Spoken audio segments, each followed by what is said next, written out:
Hello, welcome to Kunal Patra vlogs. আজকে শুকচরের সব থেকে জাগ্রত সিদ্ধেশ্বরী মায়ের মন্দিরে কাকু দিচ্ছে ভান্ডারা। আর প্রথমবার ভান্ডারার এত বড় অন্নকূট দেখে আমি তো অবাক। সবটা তোমাদের দেখাবো, সবটা তোমাদের বলবো। চলো ভ্লগটা শুরু করা যাক। চলো ভাই, গেছিলাম সোদপুর বাজারে। মা সিদ্ধেশ্বরীকে সাজুগুজু করাবো বলে মালা কিনে নিয়ে আসলাম, আর মিষ্টি মুখ করাবো বলে মিষ্টি কিনে নিয়ে আসলাম। না, ফলগুলো আমরাই খাবো। তো অনেকটা ভিড় ছিল আজকে বাজারে, একটু দেরি হয়ে গেল। আর তার মধ্যে মোটা মালা পাচ্ছিলাম না রজনীগন্ধার, একদম সরু সরু ছিল। তাই বড় করে তৈরি করে নিয়ে আসলাম, একটু দাঁড়াতে হলো সেই জন্য। ঠিক আছে, এইটুকুনি মায়ের জন্য তো করাই যায়। মায়ের তো স্নান কমপ্লিট হয়ে গেছে, এখন বাড়ির পুজোটা করছে। তো মা কটার সময় যাবে, আর আগে আগে যাবে কেন তুমি? একটুখানি ডিটেইলস। মায়ের ভোগটা দেবে তো তখন পুজোটা দেবো একেবারে। আচ্ছা, তো আমাদের কি আছে সেটা বলো, কেন যাব?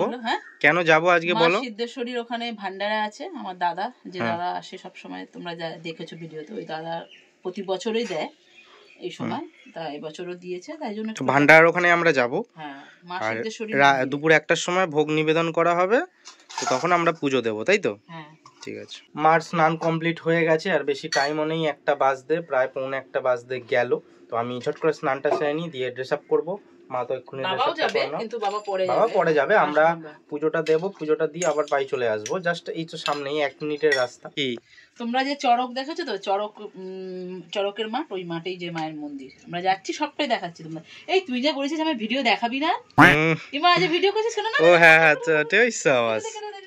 A few moments later. দেখতেই পাচ্ছ মা সাজুগুজু করে নিয়েছে, আর ঠাকুরের সব জিনিসপত্র হাতে ধরে নিয়েছে। তো মাকে কেমন লাগছে অবশ্যই কিন্তু জানিও। এই শাড়ি পরতে 1 ঘন্টা সময় লাগালো, মানে হচ্ছে আর না মায়ের জানো। বাবা, তো দাঁড়াও আমাকে একটু দেখাও।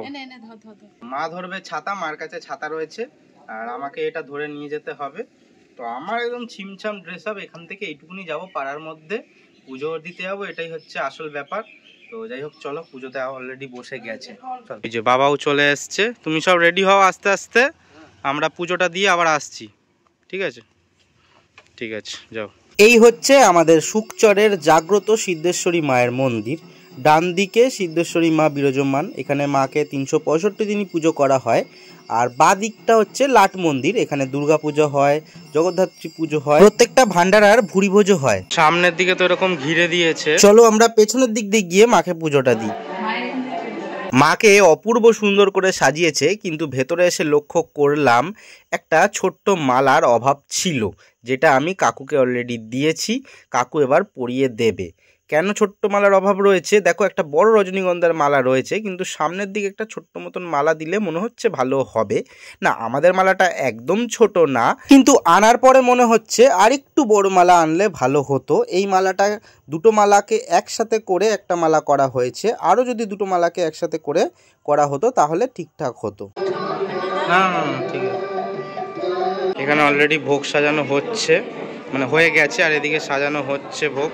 আমি প্রথমবার কালী পুজোর সময় এত বড় অন্নকূট দেখেছিলাম, কিন্তু জানতাম না ভান্ডারাতেও এত বড় অন্নকূট দেয়। হ্যাঁ, কালী পুজোর সময় আরও অনেক কিছু ছিল। যাই হোক, তোমরা কিন্তু কমেন্ট করে জানাও এত বড় অন্নকূট তোমরা এর আগে দেখেছো কিনা, আর তোমাদের পাড়াতেও এরকম কোনো মন্দির আছে কিনা যেখানে এত বড় অন্নকূট দেওয়া হয়। আর মাকেও কেমন লাগছে অবশ্যই কিন্তু জানিও।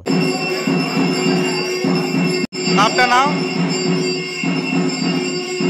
এই অন্নকূট বা মায়ের ভোগ সববার প্রথম পাতে অল্প অল্প করে দেওয়া হবে। একদম প্রথমে ভেতরে ঢুকতে পাচ্ছিলাম না, কারণ তখন পুজো হয়নি। এখন ভেতরে ঢুকে মায়ের পায়ের একটা ফুলও নিয়েছি।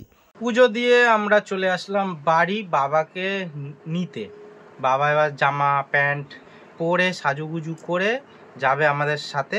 তারপরে এই ব্যাস ব্যাস, বাবা দাড়ি গোপ কাটতে গিয়ে কেটে ফেলেছে। কোন জায়গায় কেটে গেছে, দাড়িতে না গোপে? হ্যাঁ, এ বাবা, তো অনেকটা কেটে গেছে পুরো চুলে। খাবে বা তো ঝাল ফাল লাগবে, তো খেতেই পারবে না, চামড়া কেটে দিয়েছে পুরো। কিছুক্ষণ ঘরে আড্ডা দিয়ে 3জন মিলেই বেরিয়ে পড়লাম পেট ভোজনের উদ্দেশ্যে, কারণ পুজো তো দেওয়া হয়ে গেছে, এবার পেট ভোজন করতেই যাব। চল। ওই সাবাস, বাবা কি ড্রেস আপ দিয়েছে দেখো। সবই হ্যাঁ, সবই ঠিক আছে, আমার জুতোটাকে দখল করে নিল। এইগুলো ঠিক আছে। আছে, দেখো, সব রয়েছে। ও ঠিক আছে, অত ওরম অত ট্রেনে ইস, ছেড়ে দাও। সাবাস, জিও, চাচি বাবা। An eternity later. অনেকক্ষণ বাদে চলে আসলাম বাড়ি, খাওয়া দাওয়া করে একটু বসলাম, বসে তারপরে আসলাম। এবার খাওয়া দাওয়ার ভিডিও ওখানে করলাম না, কারণ যেখানে আমি গেছি ওখানে 2-4 জন ছাড়া আমি কাউকে চিনি না, আর যাদেরকে চিনি তাদের সাথে তো ভিডিও করার মতন তেমন লোকজন না। আর মেন কথা হচ্ছে আমি বাড়িতে থাকি, খাওয়া দাওয়ার ভিডিও করি, বা একদম যা অনেকজন চেনাশোনা থাকলে টুকটাক মজা করে, এর আগে বিয়ে বাড়িতে গেছিলাম তখন করেছিলাম, ঠিক আছে। কিন্তু এখানে মন্দিরের মধ্যে কি ভিডিও করব, সেই জন্য কিছু করা হয়নি। করলেই আমি করতে করিনি। পারতিস, তুই করিস না আমি তাই। করিনি, আমি হ্যাঁ। করি। মাকে আর একবার লাস্ট দেখাই। তো মা, কি হয়েছে বলো? আমাকে তোমাদের ভিডিওতে দেখাবে না বলেছিল, তারপরেও মা মা করছে, তাহলে চিন্তা করো। বাবা, হ্যাঁ? তুমিই তো বলছো আমাকে কিসের দেখা, জন্য দেখাচ্ছিস তুমিই তো আমাকে? বললে যে আমাকে দেখাবি না কেন, এই সেই করে না, পরে দেখাবি না। আমি বলেছিলাম আমার চ্যানেলটা খুলে দিবি, তবেই করব। তোর চ্যানেলেও থাকবো, কিন্তু আমার একটা আলাদা ভিডিও করবি। ওইসব হবে না। তাহলে হবে না, আমায় দেখাবি না। এই শাড়িটা আজকে 10 বার পরেছে, একবার খুলছে একবার পড়ছে, একবার খুলছে একবার পড়ছে, কি করব মানে ভালো বিয়ে করে বাড়িতে শাড়িটা গেলেও না মানে পরা এরকম হয়, মেয়ে ভালো হয় না। বলো, শাড়িটা যদি পরা হয় তাহলে সব সাজা কমপ্লিট হয়। মানে তাহলে বিয়ে সাজা বাড়িতে complete গেলেও হয়। লোকে একবারই শাড়ি পরে, একবার মানে পোষাচ্ছে আর না, পোষায় আর না, যতই কর আমি পোষায় আর হলাম না। বাবুর মা, বাবু। অনেকদিন বাদে মায়ের পুজো দেখতে পারলাম, এটাই যা ভালো লাগলো, গিয়ে ওই জন্য পুজোটা দেখলাম। আর এবারে তোমাদের বলেছিলাম প্রথমবার কালী পুজো এখানে ছিলাম যেহেতু বাড়িতে, সেই জন্য এত বছরের মধ্যে 25-26 বছরের মধ্যে প্রথমবার আমাদের মা সিদ্ধেশ্বরীর কালী পুজোর দিনের পুজো দেখেছি। তো এত ভালো লেগেছে, তার আগে সব ছবিই দেখতাম, লোকে লাইভ করছে তখন দেখতাম, এরকমই চলতো।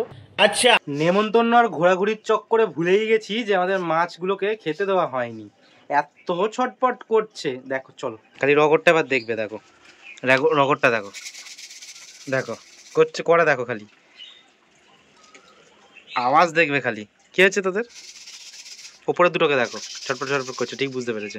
ভিডিওটা বেশি লম্বা করবো না, আজকের ভিডিওটা ছোট্টখাট্টো হলো। তো ছোট্টখাট্টো ভিডিও কেমন লাগলো অবশ্যই জানিও। এরকম ভিডিও পছন্দ না একটু লং ভিডিও পছন্দ, সেটাও আমাকে জানিও। আর যে জন্য টাটা বলছি সবাইকে, সবাই ভালো থেকো, সুস্থ থেকো, সাবধানে থেকো, মাথা ঠান্ডা রেখো, টাটা।